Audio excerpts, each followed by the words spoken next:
Hello YouTube, Herpzerp here for the weekly randomizer, and I have to confess that I've got my Limbo Prime, but he's not maxed out, so if we randomize into Limbo, I'm gonna have to just re-roll it straight up. But that's okay. Could be a lot worse. Nah, we're gonna be having a Hydroid here. Alrighty. And the Hydroid should actually be pretty good because I saw that the mission today is going to be a mobile defense. Yeah, okay, Lourdes. Okay, I know it suits me. Whatever. Apparently being a pirate suits me. Anyways, Hydroid Prime I think is pretty unique because when they published Hydroid Prime, I thought it was kind of entertaining that he actually came with all of the polarities that I had polarized onto my base Hydroid. Now, obviously this isn't a very perfect build, and I should probably invest some format into him to make some of these mods have some more options for them. But you know what? I'm perfectly happy with him just the way he is. And I think that's pretty unique, because there's been a lot of other Warframes out there where I've been investing 4 or 5 format and whatnot, and I think Hydroid Prime actually works pretty well right out of the box. So what have I got going here?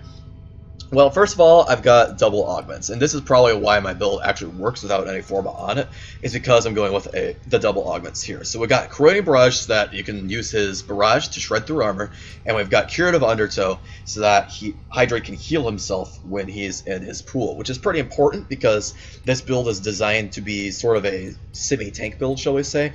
I'm going with Steel Fiber Vitality for a bunch of extra survivability here, since Hydroid's sitting on 200 armor and a pretty regular health pool. And we've also got 100 Adrenaline as a substitute for Rage, so that when Hydroid takes damage to his health bar, he's able to get that much back as energy, which is pretty interesting, I think, as a build, because of Hydroid being able to essentially be one of the Warframes that can convert health into energy and then back into health and then back into energy when you have the synergy between these two mods here.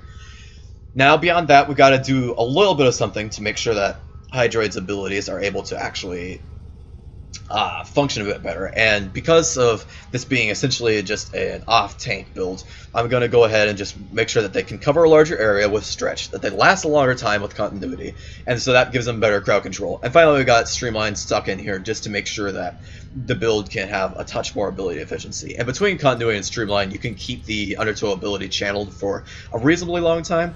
It's not minimal energy costs, because the minimal energy cost would be 2 energy per second, so it would go down to half an energy per second, and it's still at 0.9. So that's not fantastic, but it's not terrible, especially because you don't want to be sitting around in Undertow for the entire mission anyway, because you can't really fire and forget that ability, since it prevents you from being able to move around.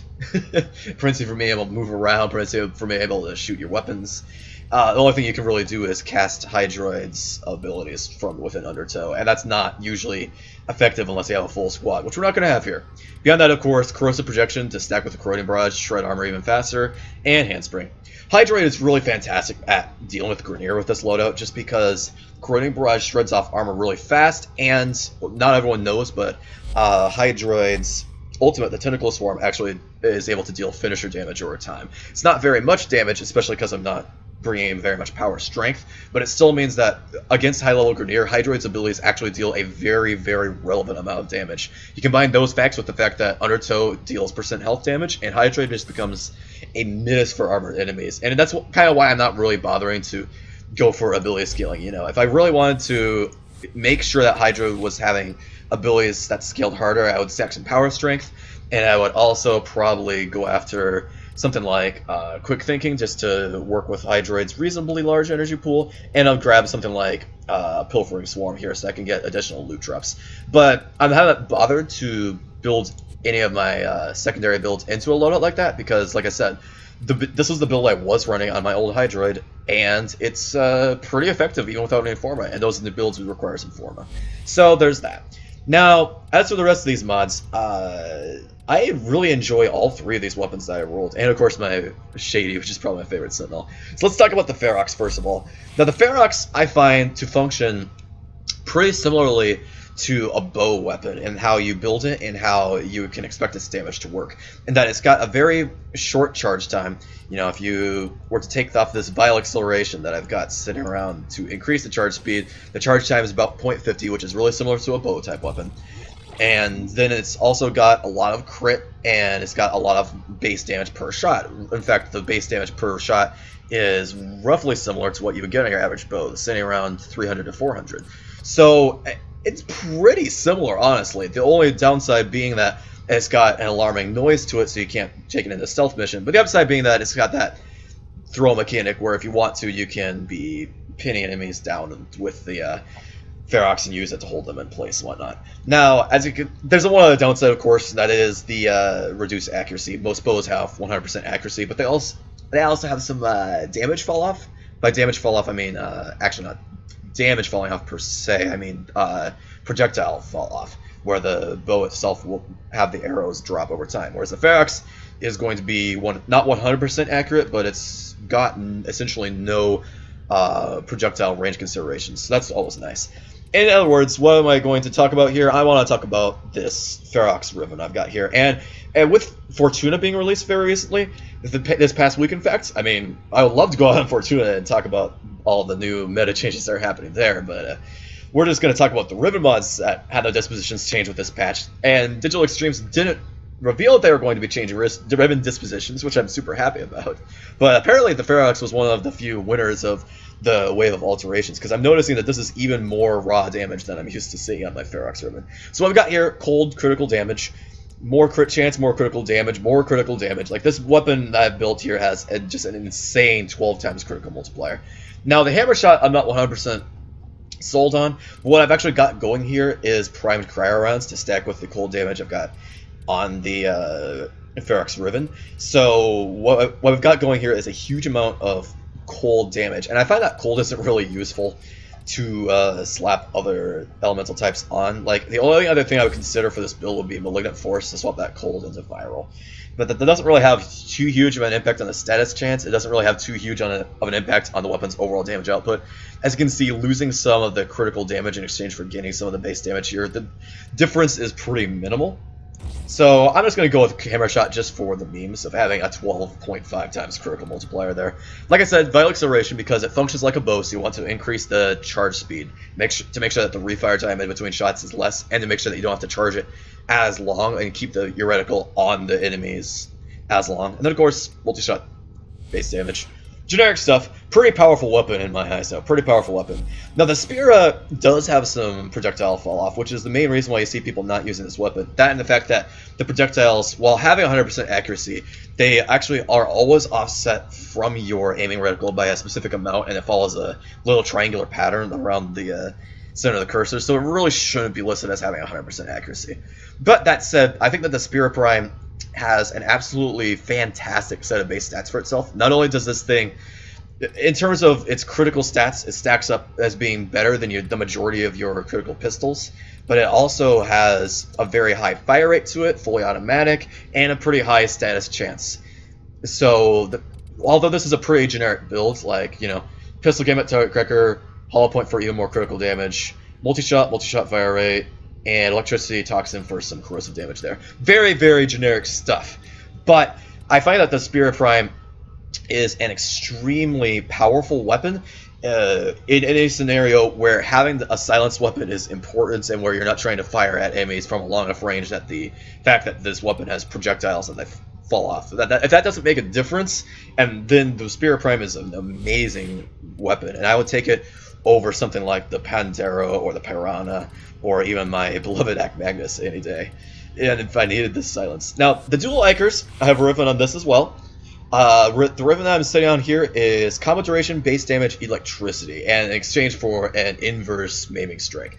But it's okay, because the inverse maiming strike is not that big of a deal in my eyes, because this ribbon bonus combo duration, so I don't have to equip a combo mod, although I have in this scenario.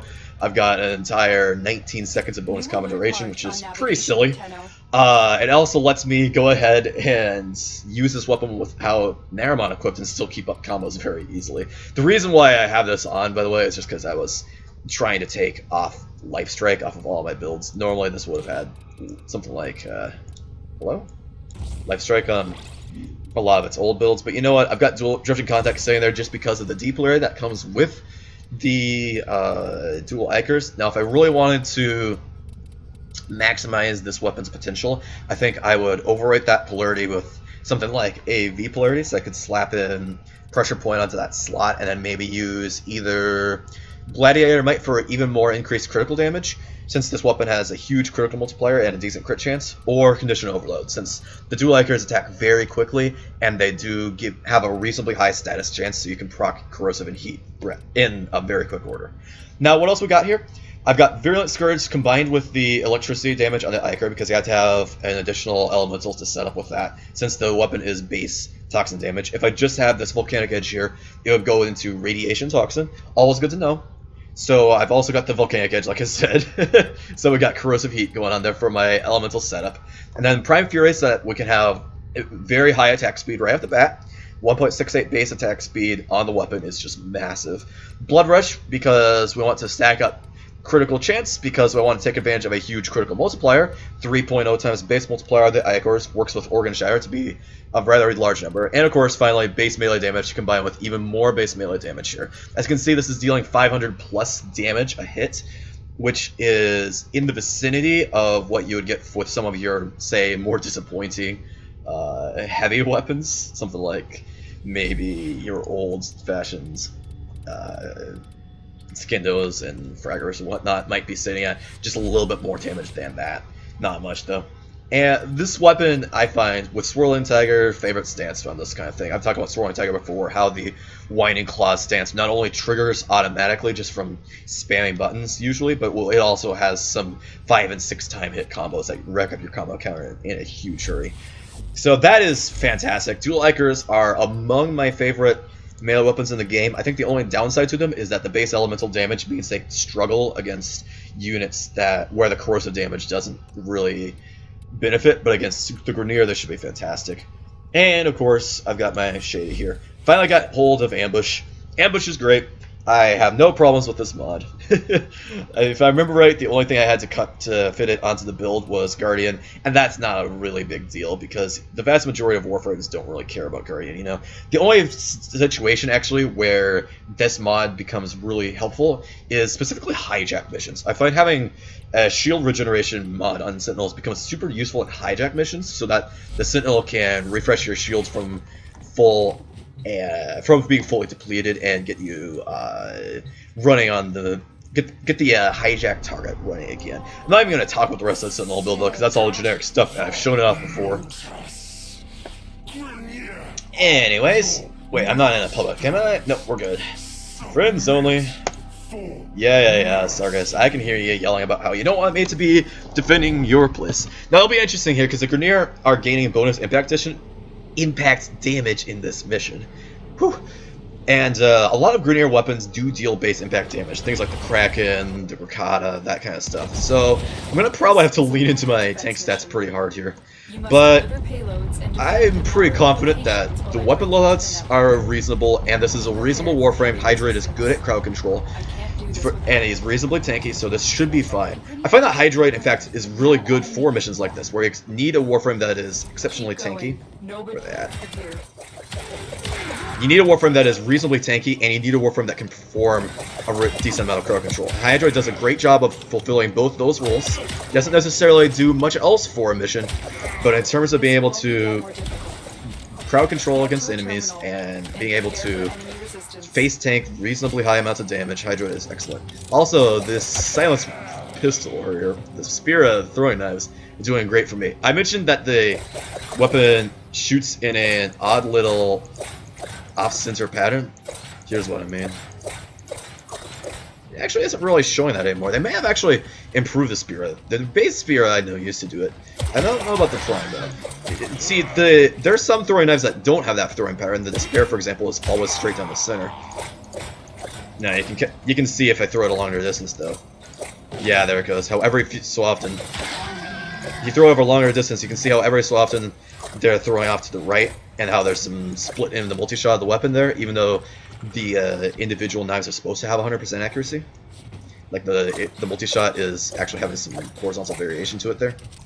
So, like, yeah, that's the issue with it. I guess the real reason why it's hard to see is because the Spira tends to actually, because if you have the 180% bonus multi-shot mod on it, it tends to actually cover the entirety of its 3 pattern and every time that you throw it, but it throws in a triangle Is what I'm getting at. Anyways, I don't really want to talk about the Spira anymore. I want to talk about Hydroid. Let's charge up the ult here. Set up a tentacle monster just to cover the room. And we'll throw that over there. I find that it generally doesn't help to channel Hydroid's Q nearly as much as it helps to channel his ult. The Tempest Barrage, or whatever it's called, generally is just about as useful if you just recast it a couple times, you know? Because you're getting bonus duration out of channeling it, mostly, but you're primarily having to just spend twice as much energy to get twice as much duration. Well, you can just cast it twice after, especially because it's a one-handed action. Continue to defend. Get the monster up again. The monster, on the other hand, spawns far more tentacles if you channel it. And it's already got a long enough duration that you should be planning where you want it located anyway, so that's fine. But I do find that just throwing down the Tempest Barrage, letting it sit and cover an area for 5-10 seconds. Woo! Let's go ahead and hop into the pool there for a second. That is quite a bit of damage incoming there. Where is this bombard that has got my number? There he is. Woo! Quick backflip there. Let's go ahead and knock the enemies down with Tempest Barrage so that I can have some moment to recast the ulti. One nice thing about Hydroid is that all of his abilities can be... Oh, well, I finished this terminal. Nice. Let's go ahead and just get out of here then. All of Hydroid's abilities can be... they're not all one-handed, but they all can be cast while in motion, which is pretty nice. Yeah, see, he's a decently tanky Warframe. I'm considering throwing Adaptation onto this sucker, but I'm not 100% sure yet. I feel like he's got enough tank stats just by himself. And while I do feel like there are some Warframes where Adaptation is better than Steel Fiber, Hydroid isn't one of them because it doesn't really have any abilities that are already granting him more armor or more damage reduction by themselves. Also, this particular tile, out of every tile in the game, I feel like this tile gives the most confusing little waypoints to try and follow. Anyways, though, yeah, Hydroid I feel like doesn't have any damage reduction abilities if you discount just being able to go invulnerable with Undertow.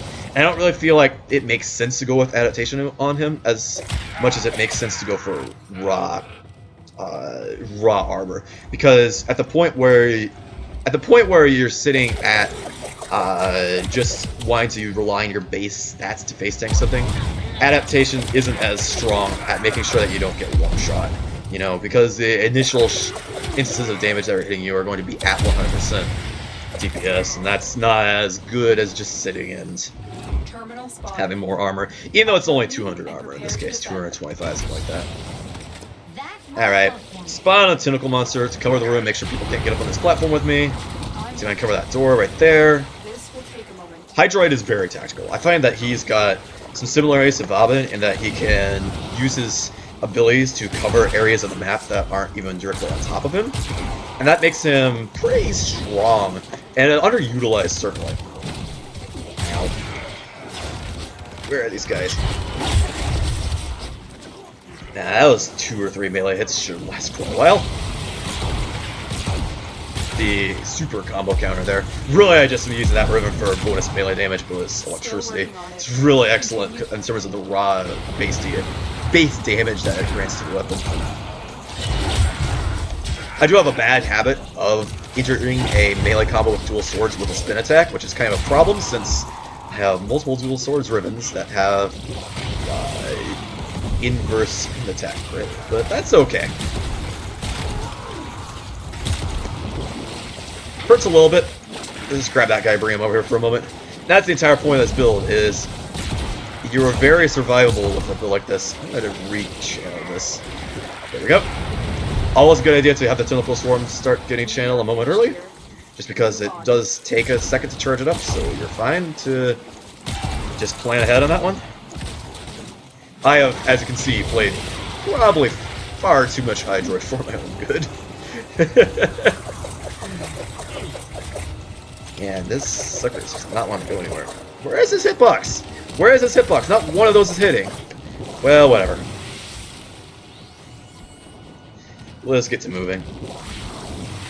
Yeah, if it was up to me trying to rework Hydroid, the ability that would actually change is the Tidal Surge. And while I find that it's a great utility ability and gives you invulnerability and whatnot, I feel like if Hydroid actually just Surrounded had by some your Marines. raw tank stats, you know, some kind of aura to help him out, maybe that could be stronger overall. Oh, I did not mean to do that. I meant to drop a monster here. Let's just spawn a Kraken. This will take a moment. Let's go. As you can see, even with mismatched damage types here, with just the raw cold damage, the Ferrox is still able to pull out a huge amount of DPS.